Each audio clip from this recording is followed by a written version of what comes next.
Hello fans and friends, and welcome to another video. My name's Keir Smith. For today's video I'd like to talk about the McCartney 3x3 reissue. Yes folks, we're getting another copy of the McCartney 3 album. Just what we all wanted for Christmas, isn't it? But not only that, I'd also like to talk about the reissuing game in general, this crazy marketing game that we're all sucked into.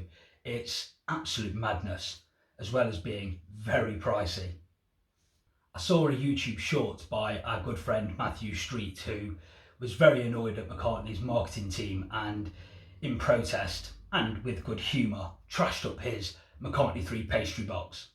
And Andrew Dixon, another big Beatles fan who runs a great channel, bemoaned the release of this McCartney 3x3, calling it insanity. Having said that, he did point out in the video that he already owns about 7 copies of McCartney 3. Morrissey wrote some great lyrics on the Smiths' last album, Strange Ways Here We Come from 1987, with great foresight too, where he basically bemoans the reissuing and repackaging of songs and albums.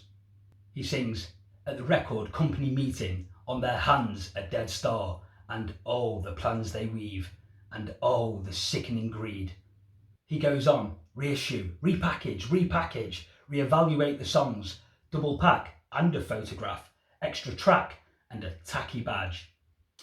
Best of, most of, satiate the need, slip them into different sleeves, buy both and feel deceived. But you could have said no if you wanted to. You could have walked away. And therein lies the problem.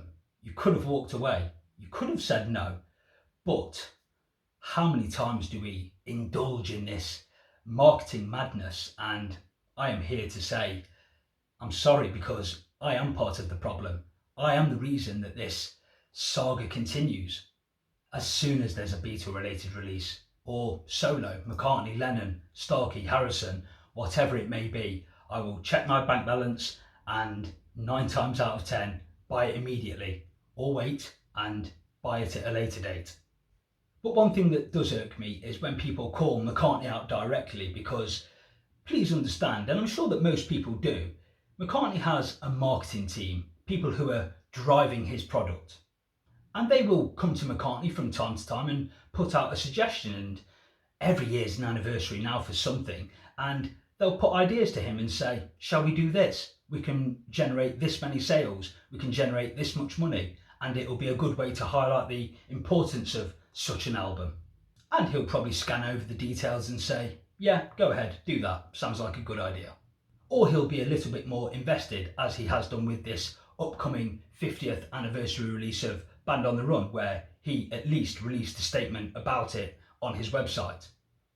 And of course, it's cost me something like £70, but I've ordered both.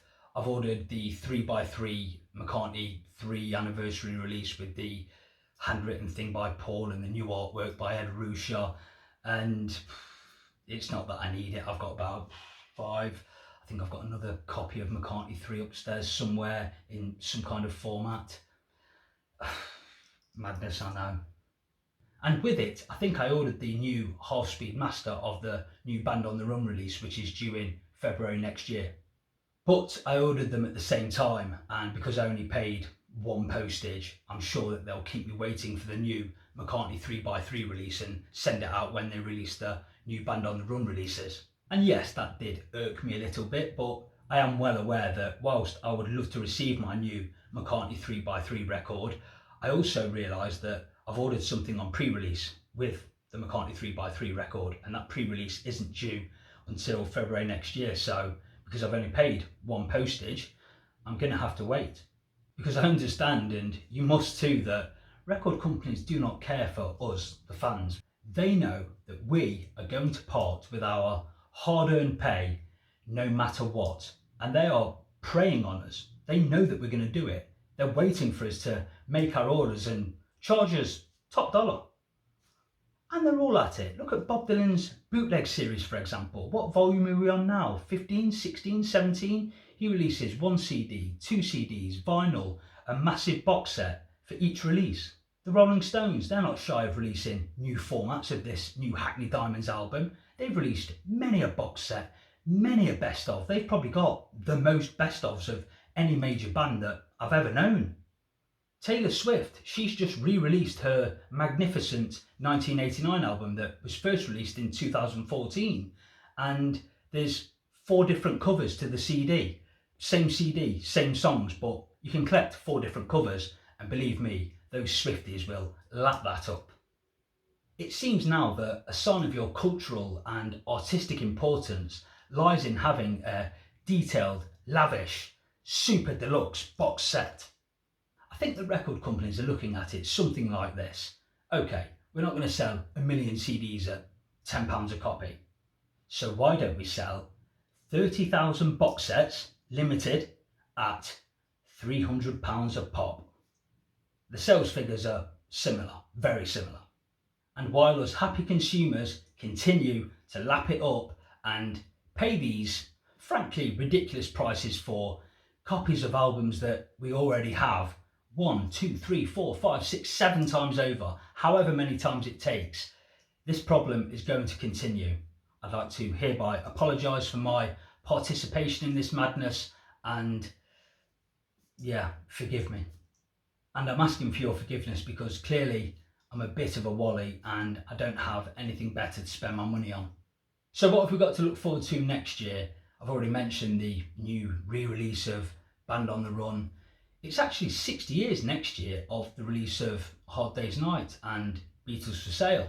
Never mind fans asking for this new box set of Rubber Soul. It's also 60 years since Another Side of Bob Dylan. Great album in my book. And it's the 30th anniversary of Oasis Definitely Maybe. Either way, be sure that those marketing devils are conjuring up ideas as we speak, totting up the figures and thinking about all of the money that could be made rinsing good fans like you and me.